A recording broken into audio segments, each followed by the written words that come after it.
आवर्त आणि इलेक्ट्रॉन स्वरूपन, ज्याला की आपण म्हणतो पिरियड्स अँड इलेक्ट्रिक कॉन्फिगरेशन. मित्रांनो, मॉडर्न पिरियडिक टेबलमध्ये जर तुम्ही ऑब्झर्व केलं तर आपण बघितलं की आपण ग्रुप्स आणि पिरियड्स असतात, बरोबर आहे. आपण जर एका पिरियडचं जर ऑब्झर्वेशन केलं तर तुम्हाला काय बघायला मिळेल. जसं की फॉर एक्झाम्पल घेऊया आपण जो पिरियड नंबर 2 आहे की ज्याच्यामध्ये lithium, beryllium, boron, carbon, nitrogen, oxygen, fluorine आणि निऑन हे एलिमेंट्स आहेत. मग या सगळ्या एलिमेंटचं जर आपण इलेक्ट्रॉनिक कॉन्फिगरेशन बघितलं तर तुम्हाला सेम दिसेल का? नाही, निश्चितच त्यामध्ये बदल असेल. का? कारण की त्याचा जो काही ॲटॉमिक नंबर आहे तर तो ॲटॉमिक नंबर हा बदलणार आहे. मग हा जो पिरियड आहे या पिरियडमध्ये जर आपण त्यांचं इलेक्ट्रॉनिक कॉन्फिगरेशन जर लिहिलं तर तुम्हाला त्यामध्ये जो काही व्हॅलन्स इलेक्ट्रॉन आहे तर तो सारखा मिळेल का? तर निश्चितच नाही. जे काही एलिमेंट्स आहेत या पिरियडमध्ये, जसं की लिथियमपासून तर आपण जर शेवटपर्यंत गेलो म्हणजे लेफ्ट हँडकडनं जर राईट हँडकडे जर गेलो तर प्रत्येक शेलमध्ये असणारा जो काही व्हॅलन्स इलेक्ट्रॉन आहे तर तो व्हॅलन्स इलेक्ट्रॉन हा वाढतोय. पण ती जी आउटर शेल आहे तर आउटर शेल ही सेमच राहते. म्हणजे यावरनं आपल्याला असं लक्षात येतं की हा जो काही पिरियड आहे या पिरियडमध्ये जर एकने ॲटॉमिक नंबर जर वाढत असेल तर त्या ॲटॉमिक नंबर बरोबरच जो काही व्हॅलन्स इलेक्ट्रॉन आहे तर त्या व्हॅलन्स इलेक्ट्रॉनची संख्या सुद्धा वाढते. म्हणजे मॉडर्न पिरियडिक टेबलमध्ये तुम्ही लेफ्ट साईडकडनं राईट साईडमध्ये ज्या वेळेला जातात म्हणजे एक पिरियडमध्ये तर त्या पिरियडमध्ये नंबर ऑफ व्हॅलन्स इलेक्ट्रॉन हे वाढत आहे, पण त्याची जी काही आउटरमोस्ट शेल आहे तर ती आउटरमोस्ट शेल ही सेम राहते. मित्रांनो, मग यावरनं आपल्याला असे म्हणता येईल का की जर एखादा एलिमेंट आहे आणि त्या एलिमेंटच्या ज्या काही शेल्स आहे आउटर शेल्स त्यांची संख्या जर एकसारखी असेल तर ते सर्व एलिमेंट हे एकाच पिरियडमधले असू शकतात? तर निश्चितच असू शकतात. कारण की आपण आत्ताच कॅरेक्टरिस्टिक्स बघितलं की एका पिरियडमध्ये असणारे जे काही एलिमेंट्स आहेत तर त्यांच्या ज्या काही आउटरमोस्ट शेल असतात तर त्या शेल या सिमिलर असतात. जर तुम्ही दुसरा पिरियड जर बघितला तर दुसऱ्या पिरियडमध्ये तुम्हाला बघायला मिळतं की लिथियम, बेरिलियम, बोरॉनपासनं तर निऑनपर्यंत जेवढे काही एलिमेंट्स आहेत तर या सर्व एलिमेंटची जी काही आउटरमोस्ट शेल आहे तर त्या कोणत्या आहे? के आणि एल आहे, बरोबर. पण त्याचबरोबर आपण जर तिसरा पिरियड घेतला, तिसऱ्या पिरियडमध्ये आपल्याला सोडियम, मॅग्नेशियम, ॲल्युमिनियम हे सर्व एलिमेंट्स बघायला मिळतात. मग या एलिमेंटच्या जर आउटरमोस्ट शेल जर बघितले तर त्यांच्यामध्ये के, एल आणि एम ही तिसरी शेल त्यामध्ये ॲड होते. म्हणजे जे काही व्हॅलन्स इलेक्ट्रॉन आहे तर ते व्हॅलन्स इलेक्ट्रॉन आता तिसऱ्या शेलमध्ये ॲड होत आहे. पण तो जरी पिरियड तुम्ही ऑब्झर्व केला तर त्या पिरियडमध्ये सुद्धा तुम्हाला बघायला मिळेल की जी काही आउटरमोस्ट शेल आहे तर तिची संख्या ही सेम आहे, मात्र व्हॅलन्स इलेक्ट्रॉन हा वाढतोय. मित्रांनो, मॉडर्न पिरियडिक टेबलमध्ये जर आपण बघितलं तर आपल्या असे लक्षात येते की लेफ्टकडून राईटकडे जाताना नंबर ऑफ इलेक्ट्रॉन्स हे काय करताय तर वाढताय. मग एक जी काही शेल आहे तर त्या शेलमध्ये पर्टिक्युलर तिच्या कॅपॅसिटी एवढे इलेक्ट्रॉन्स हे बसतात. त्यानंतर ही जी काही संख्या आहे तर ती संख्या वाढत जाते आणि वाढत गेली म्हणजे काय तर नंतर नवीन शेल ही त्या एलिमेंट्समध्ये ॲड होत जाते. म्हणजे जसं की के, एल, एम आणि एन ह्या 4 शेल आहेत. मग प्रत्येक शेलची काहीतरी इलेक्ट्रॉन कॅपॅसिटी असते आणि ही जी काही इलेक्ट्रॉन कॅपॅसिटी आहे ती पूर्ण झाल्यानंतर नवीन शेल ही ॲड होत जाते. म्हणजे जसं की के शेल आहे तर के शेलमध्ये किती इलेक्ट्रॉन असतील, एल मध्ये किती, एम मध्ये किती आणि एन मध्ये किती, तर ते आपल्याला एका छोट्याशा टेबलवरनं बघायला मिळेल. पहिले जे काही 3 पिरियड आहे किंवा ते जे काही 3 आवर्त आहे तर त्यामध्ये आपल्याला जी काही एलिमेंटची संख्या आहे तर ती एलिमेंटची संख्या ही त्याच्या इलेक्ट्रॉन कॅपॅसिटीवरनं आणि इलेक्ट्रॉनचा जो काही ऑक्टेटचा नियम आहे तर त्यावरनं आपल्याला बघायला मिळते. मित्रांनो, आता आपण हा जो काही टेबल बघणार आहे तर त्यामध्ये तुम्हाला इलेक्ट्रॉन कॅपॅसिटी बघायला भेटेल प्रत्येक जी काही इलेक्ट्रॉन शेल आहे तर त्या शेलची. त्यामध्ये आपण पहिल्यांदा शेलचे नावं बघणार आहोत. शेलचे नावं तुम्हाला के, एल, एम आणि एन असे बघायला मिळतात. त्यानंतर नंबर ऑफ शेल म्हणजे एन किती असेल तर के म्हणजे किती नंबरची? 1 नंबरची. एल म्हणजे 2 नंबरची, एम म्हणजे 3 नंबरची आणि एन म्हणजे 4 नंबरची शेल. त्यानुसार जी काही इलेक्ट्रॉन कॅपॅसिटी आहे म्हणजेच इलेक्ट्रॉन धारकता आहे तर ते काढण्याचा फॉर्म्युला येतो 2n² म्हणजे 2 गुणिले जी काही शेल आहे तिचा नंबरचा स्क्वेअर. मग आपण जर के करता इलेक्ट्रॉन कॅपॅसिटी जर काढायची असेल तर असं आपण कसं काढतो? 2 × 1 चा स्क्वेअर. मग आपल्याला जर शेलची इलेक्ट्रॉन कॅपॅसिटी काढायची असेल तर कशी काढतो? जसं की के करता फॉर्म्युला काय आहे? 2n². मग कसं करणार आपण, 2 × 1² म्हणजे त्याची इलेक्ट्रॉन कॅपॅसिटी काय आली तर 2 आली. तशीच L करता जर काढली आपण तर L करता काय येईल 2 × 2². मग 2 × 2² किती येतात तर 8 येतात, कारण की 2चा वर्ग किती असतो 4, 4 × 2 8 होतात. हे सिंपल लॉजिक आहे. त्यानंतर आपण जर M ची कॅपॅसिटी जर काढली तर किती येते 2 × 3² किती येणार आहे 18.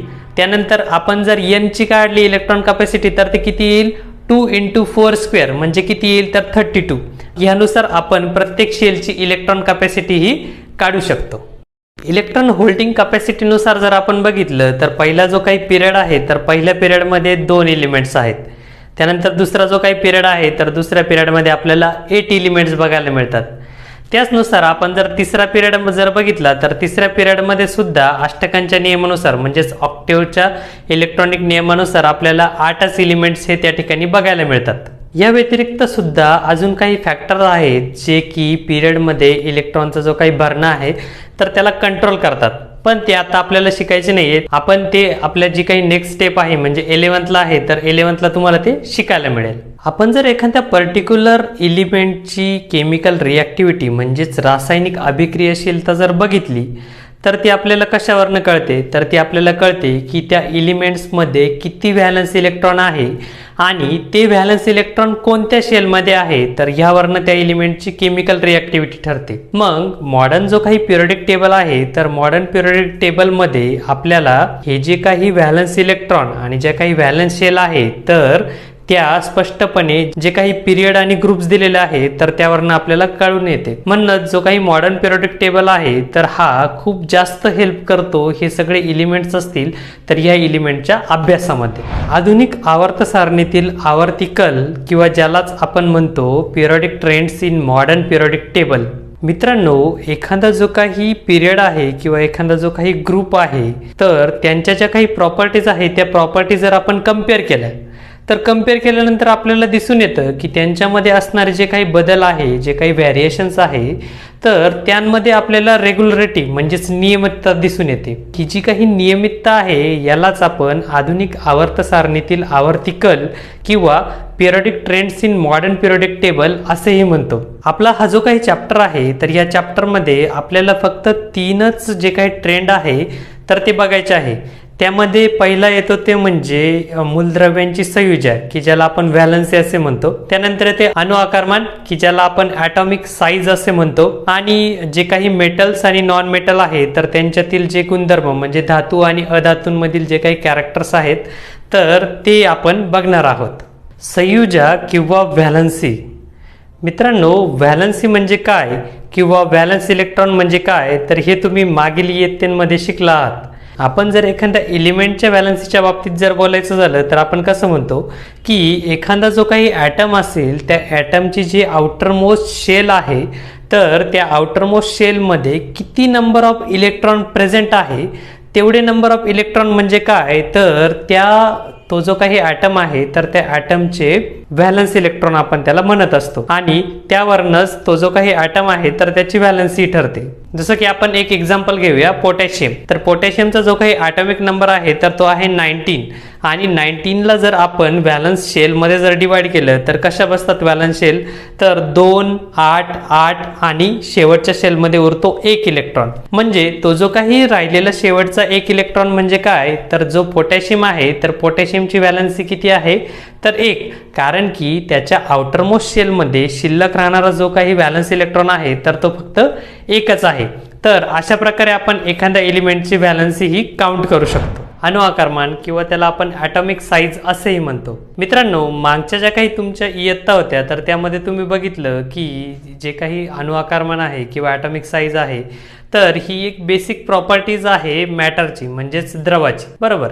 मग एखादा जो काही ॲटम असेल तर त्याचे आकारमान हे कशावरून ठरते तर ते ठरते त्याची जी काही रॅडियस आहे तर त्या रॅडियसवरनं की जिला आपण मराठीमध्ये त्रिज्या असे म्हणतो. मग ॲटॉमिक रॅडियस जर तुम्हाला काढायची असेल किंवा अणुत्रिज्या जर तुम्हाला काढायची असेल तर ती तुम्ही कशी काउंट करतात तर आपल्याला माहिती आहे की ॲटमच्या आतमध्ये असतो न्यूक्लियस. त्या न्यूक्लियसपासनं तर ॲटमची जी काही आउटर मोस्ट शेल आहे तर त्या शेलपर्यंतचं जे काही डिस्टन्स आहे, जे अंतर आहे, तर त्या अंतराला आपण म्हणतो ॲटॉमिक रेडियस. आणि ह्या ॲटॉमिक रेडियसवरनंच तो जो काही ॲटम आहे तर त्याची साईज ही डिसाईड होते. मग ॲटॉमिक रेडियस किंवा अणुत्रिज्या असेल किंवा एखादा जो काही एलिमेंट असेल म्हणजे एखादा ॲटम असेल तर त्याची जर आपल्याला साईज दाखवायची असेल तर ती आपण दर्शवतो पिकोमीटरमध्ये.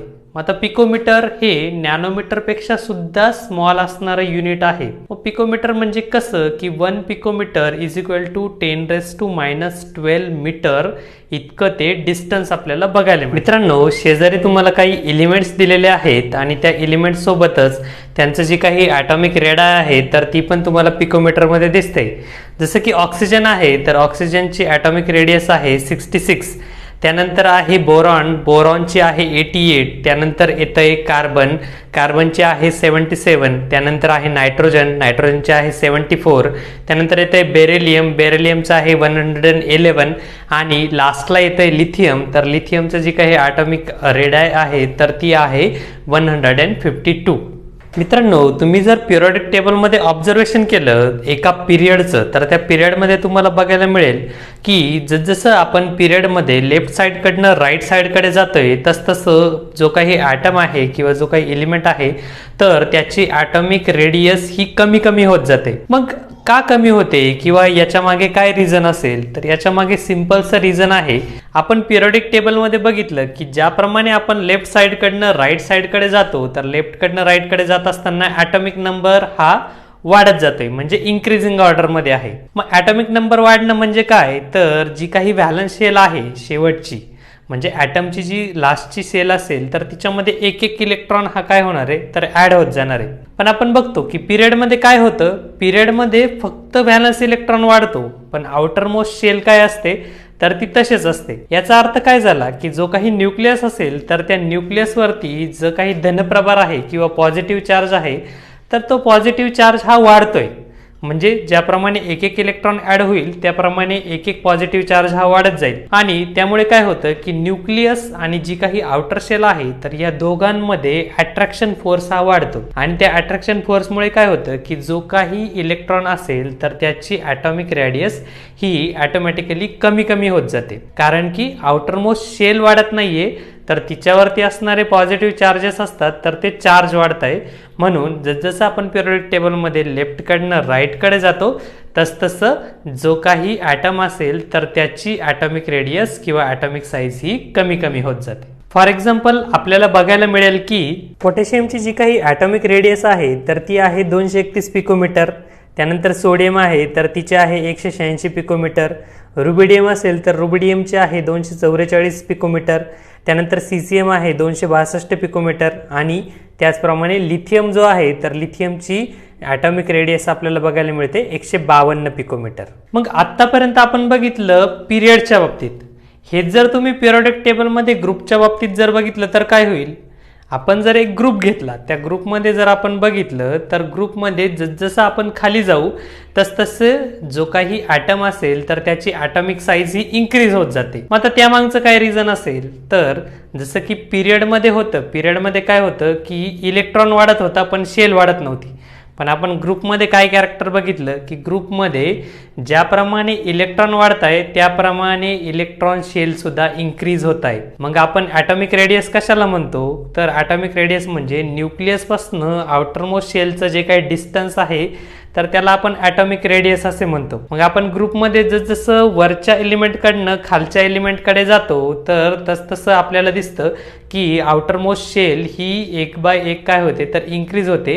आणि ती शेल वाढल्यामुळे जो काही एलिमेंट असेल तर त्याची ॲटॉमिक साईज सुद्धा इन्क्रीज होते. धातू अधातू गुणधर्म किंवा आपण त्याला मेटॅलिक आणि नॉन मेटॅलिक कॅरेक्टर्स असेही म्हणतो. धातू अधातू गुणधर्म किंवा मेटॅलिक आणि नॉन मेटॅलिक कॅरेक्टर्स. मग आता आपण बघतो की जो काही पिरियोडिक टेबल आहे तर त्या पिरियोडिक टेबलमध्ये धातू आहेत म्हणजेच मेटल्स आहेत अधातू आहेत म्हणजेच नॉन मेटल्स आहेत आणि धातू सदृश्य सुद्धा एलिमेंट्स आहेत की ज्याला आपण मेटॅलॉइड्स असे म्हणतो. मग पिरियोडिक टेबलमध्ये जर आपण लेफ्ट साईडला जर बघितले तर त्या ठिकाणी तुम्हाला सोडियम आणि मॅग्नेशियम सारखे जे काही मेटल्स आहेत म्हणजे धातू आहेत तर ते बघायला मिळतात. त्यानंतर तुम्ही जर राईट साईडला जर बघितलं तर राईट साईडला तुम्हाला फ्लोरीन आणि क्लोरीन यासारखे नॉन मेटल म्हणजेच अधातू बघायला मिळतात. आणि त्यांचं जर सेंटरला तुम्ही लाईन बघितली तर सेंटरच्या लाईनमध्ये तुम्हाला सिलिकॉन सारखा जो काही धातू सदृश्य म्हणजेच मेटॅलॉइड एलिमेंट आहे तर तो बघायला मिळतो. हेच ऑब्झर्वेशन तुम्हाला अदर जे काही पिरियड्स आहेत तर त्या पिरियडमध्येही बघायला मिळेल. मग पिरियोडिक टेबलचं जर आपण क्लासिफिकेशन बघितलं तर त्यामध्ये जे एलिमेंट्स आहे तर ते खूप सहजतेने ठेवलेले तुम्हाला दिसतात. म्हणजे जसं की लेफ्ट साईड आहे तर लेफ्ट साईडला तुम्हाला मेटल्स बघायला मिळतात, जी राईट साईड आहे तर राईट साईडला तुम्हाला नॉन मेटल्स बघायला मिळतात आणि सेंटरला जी काही झिगझॅग लाईन जाते तर त्या झिगझॅग लाईनमध्ये तुम्हाला मेटॅलॉइड्स एलिमेंट्स हे त्या ठिकाणी बघायला मिळतात. जे काही मेटल्स आणि नॉन मेटल्स आहेत म्हणजे धातू आणि अधातू आहे यांच्या जर आपण केमिकल प्रॉपर्टी एकमेकांसोबत जर कम्पेअर करून बघितल्या तर त्यांचा जो काही आयनिक कंपाऊंडचा केमिकल फॉर्म्युला आहे त्यावरनं आपल्या असे लक्षात येते की जे काही मेटल्स आहेत तर ते मेटल्स म्हणजेच धातू हे कटायनचं म्हणजेच धनायनाचं फॉर्मेशन करतात आणि जे काही नॉन मेटल्स आहेत म्हणजे अधातू ते ॲनायन म्हणजेच ऋणायनचं फॉर्मेशन हे करत असतात. मग यावरनं आपल्याला एक बेसिक डिफरन्स दिसून येतो की जे काही मेटल्स आहेत तर ते मेटल्स हे कटायनचं फॉर्मेशन करतात म्हणजे त्यांची जी काही टेंडन्सी आहे तर ती टेंडन्सी ही इलेक्ट्रॉन लूज करण्याची म्हणजे इलेक्ट्रॉन देण्याची त्यांची टेंडन्सी आहेत. मग जर आपण कुणाला जर कर्ज देतोय म्हणजे काय तर आपण बॅलन्समध्ये असू की नाही, त्याचप्रमाणे जे काही मेटल्स असतात तर मेटल काय करतात तर त्यांच्यापासून इलेक्ट्रॉन हे लूज करतात म्हणून ते कटायनचं फॉर्मेशन करतात म्हणजे त्यांच्यावरती धनभार असतो. त्यालाच आपण इलेक्ट्रोपॉझिटिव्हिटी असेही म्हणतो. या व्यतिरिक्त जर आपण नॉन मेटलच्या बाबतीत म्हणजेच अधातूंच्या बाबतीत जर बघितलं तर त्यांची टेंडन्सी ही इलेक्ट्रॉन ॲक्सेप्ट करण्याची असते. मग आता कर्ज कोण घेतो तर ज्याच्याकडे ऑलरेडी काहीतरी कमतरता आहे तो काय करेल तर तो कर्ज घेईल म्हणजे त्याच्यावरती काय असेल तर ऋणभार असेल.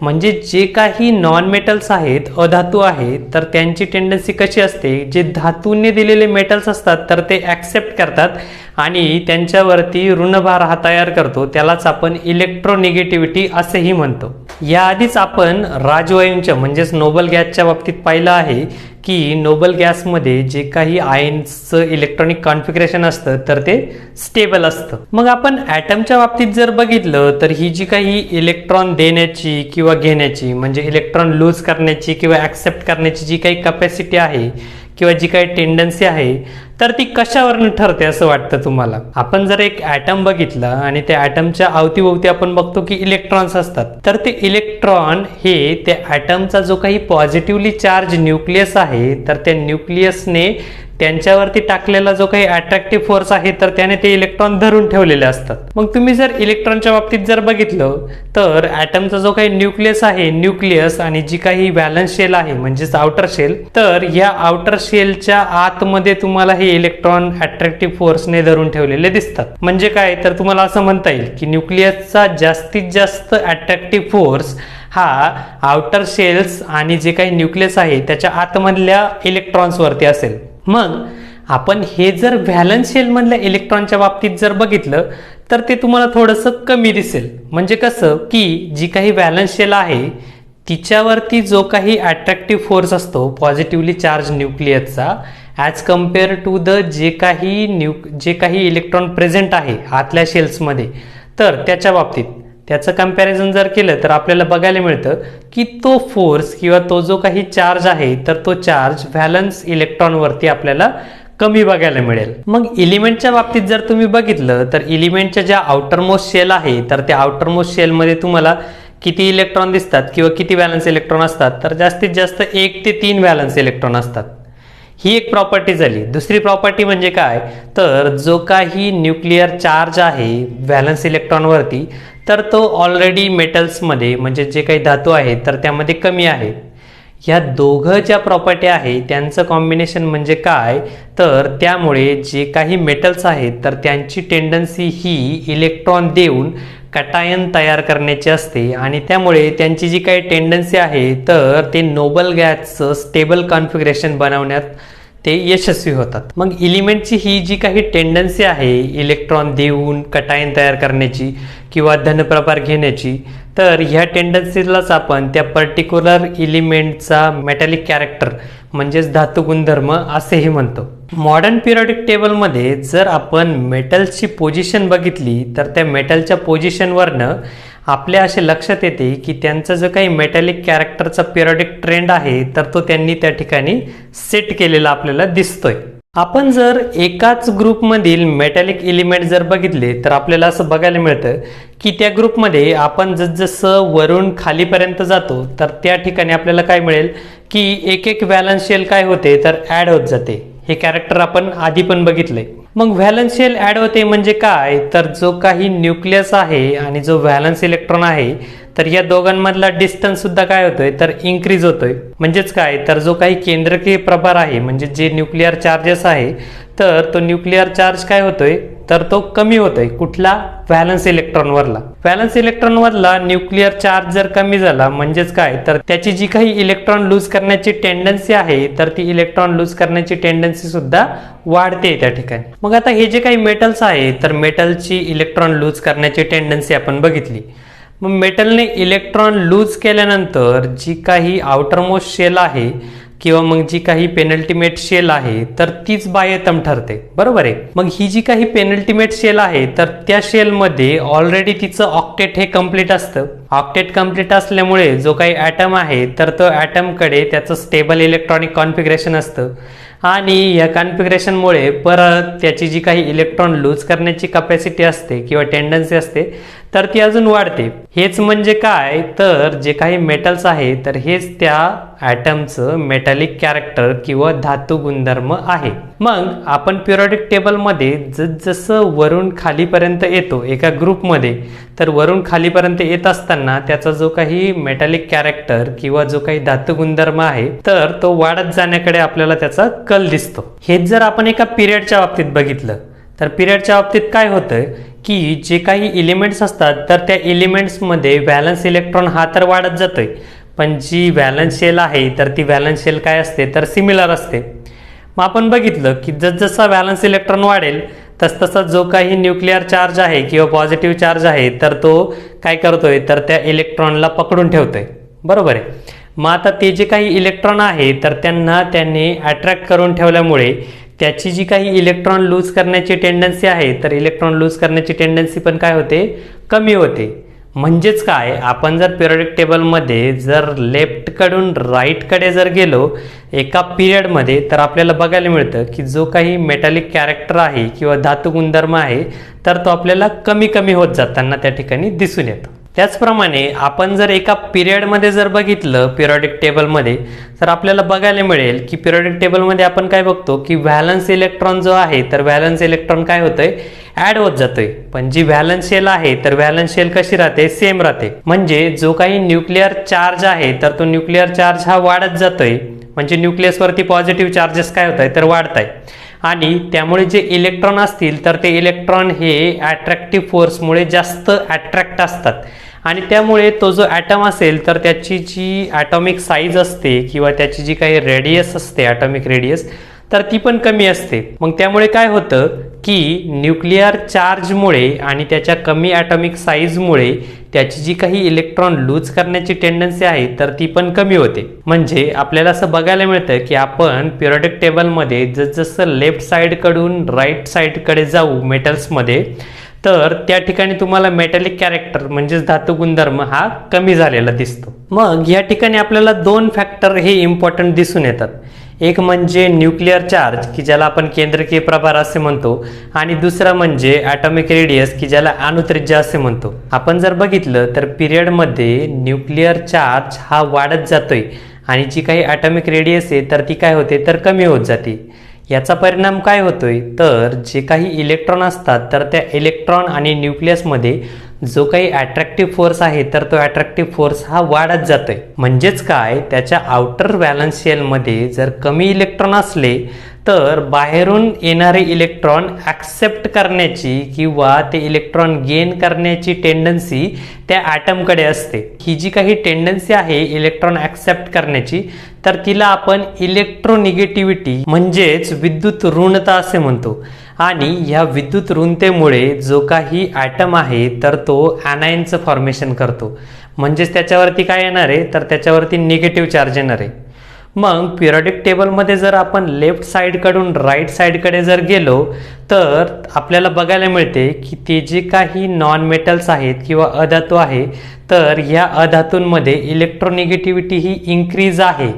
म्हणजेच काय, तर त्यांचा जो काही धातू गुणधर्म आहे तर तो धातू गुणधर्म हा कमी कमी होत गेला आहे. आणि जो काही अधातू गुणधर्म आहे म्हणजेच नॉन मेटॅलिक जे काही कॅरेक्टर्स आहेत तर ते कॅरेक्टर काय होत आहे, तर वाढत जात आहे. यालाच आपण नॉन मेटॅलिक कॅरेक्टर किंवा अधातू गुणधर्म असे म्हणतो. मित्रांनो, काही गोष्टी तुमच्या लक्षात ठेवण्याकरता, म्हणजे कसं की एका ग्रुपमध्ये जसजसं आपण डाऊनवर्ड जातो म्हणजे वरून खाली जातो तसतसं एखाद्या एलिमेंटची जी काही इलेक्ट्रोपॉझिटिव्हिटी आहे तर इलेक्ट्रोपॉझिटिव्हिटी ही वाढत जाते. म्हणजेच विद्युत धनता वाढत जाते आणि इलेक्ट्रोनिगेटिव्हिटी ही कमी होत जाते. म्हणजेच विद्युत ऋणता ही कमी कमी होत जाते. जर आपण एखाद्या पिरियडमध्ये लेफ्ट साईडकडून राईट साईडकडे म्हणजेच डावीकडून उजवीकडे जर गेलं तर आपल्याला बघायला मिळते की त्या ठिकाणी इलेक्ट्रोनिगेटिव्हिटी म्हणजेच विद्युत ऋणता आहे तर ती वाढत जाते आणि जी काही इलेक्ट्रोपॉझिटिव्हिटी आहे म्हणजेच विद्युत धनता जी आहे तर ती कमी कमी होत जाते. जेवढ्या ॲटमची विद्युत ऋणता किंवा विद्युत धनता म्हणजेच इलेक्ट्रोपॉझिटिव्हिटी किंवा इलेक्ट्रोनिगेटिव्हिटी ही जास्त असते तेवढीच त्याची जी काही केमिकल रिॲक्टिव्हिटी असते तर ती पण जास्त बघायला मिळते. हॅलोजन फॅमिलीतील प्रवणता किंवा त्याला आपण ग्रेडेशन इन हॅलोजन फॅमिली असेही म्हणतो. ग्रुप 17 मध्ये जे काही एलिमेंट्स आहेत तर त्या एलिमेंटच्या ज्या काही फिजिकल स्टेट आहे तर त्यामध्ये तुम्हाला प्रवणता म्हणजेच ग्रेडेशन बघायला मिळेल. म्हणजे कसं, फ्लोरीन आणि क्लोरीन म्हणजेच F2 आणि Cl2 हे दोघं जे आहेत तर ते वायू म्हणजे गॅसेस आहेत. त्यानंतर ब्रोमीन म्हणजेच Br2 हा काय आहे तर द्रव म्हणजेच लिक्विड आहे. आणि I2 हा काय आहे तर हा स्थायू म्हणजेच हा सॉलिडमध्ये तुम्हाला बघायला मिळेल. मित्रांनो, तुम्हाला आता जी काही रिॲक्शन दिसते की ज्यामध्ये मॅग्नेशियम हा वॉटरच्या मॉलिक्यूल बरोबर रिॲक्ट होतोय आणि त्यामधनं मॅग्नेशियम हायड्रॉक्साईड आणि हायड्रोजनचं फॉर्मेशन होतंय. ही जी काही रिॲक्शन आहे तर या रिॲक्शनमध्ये जे काही अल्कलाईन अर्थ मेटल्स आहेत तर त्या अल्कलाईन अर्थ मेटलची सिंपलशी रिॲक्शन दाखवण्यात आली आहे वॉटरच्या मॉलिक्यूल बरोबर. मग दुसऱ्या ग्रुपमध्ये आपण जसं वरून खाली जातो म्हणजे बेरिलियम, मॅग्नेशियम, कॅल्शियम, स्ट्रोंटियम आणि बेरियमपर्यंत, तर तिथपर्यंत जात असताना जे काही अल्कलाईन अर्थ मेटल आहे तर त्यांच्या केमिकल प्रॉपर्टीजमध्ये आपल्याला ग्रेडेशन म्हणजेच प्रवणता ही दिसून येते. मग दुसऱ्या ग्रुपमध्ये वरून खाली जात असताना हे जे काही अल्कलाईन अर्थ मेटल आहे तर त्यांच्यामधली जी काही केमिकल रिॲक्टिव्हिटी आहे तर ती केमिकल रिॲक्टिव्हिटी आपल्याला वाढत जाताना दिसते. मग केमिकल रिॲक्टिव्हिटी वाढते म्हणजे काय, तर ही जी काही रिॲक्शन आहे तर ती रिॲक्शन अजून सिंपल वेने घडत जाते. मग या ग्रुपमधल्या एलिमेंटची प्रवणता म्हणजेच ग्रेडेशन जर आपण बघितलं तर आपल्याला बघायला मिळते की जो काही बेरिलियम आहे तर बेरिलियम हा वॉटर बरोबर रिॲक्टच होत नाही, म्हणजे पाण्याबरोबर त्याची अभिक्रिया घडत नाही. त्याचबरोबर जो काही मॅग्नेशियम आहे तर मॅग्नेशियम हा जी काही स्टीम आहे म्हणजे जी पाण्याची वाफ आहे तर त्या पाण्याच्या वाफेबरोबर रिॲक्ट होतो. आणि आपण जर कॅल्शियम, स्ट्रॉन्टियम आणि बेरियम बद्दल जर बघितलं तर ते हे पाण्याबरोबर रिॲक्ट होतात, पण त्यासाठी रूम टेम्परेचर लागतं वॉटरचं. आणि जर रूम टेम्परेचर असेल तर या रिॲक्शनचा जो रेट आहे तर तो रेट अधिकाधिक वाढत जातो. अशा प्रकारे हे जे काही चॅप्टर होतं तर या चॅप्टरमध्ये आपण पिरियडिक क्लासिफिकेशन ऑफ एलिमेंट्स म्हणजेच मूलद्रव्यांचे आवर्ती वर्गीकरण हे बघितले.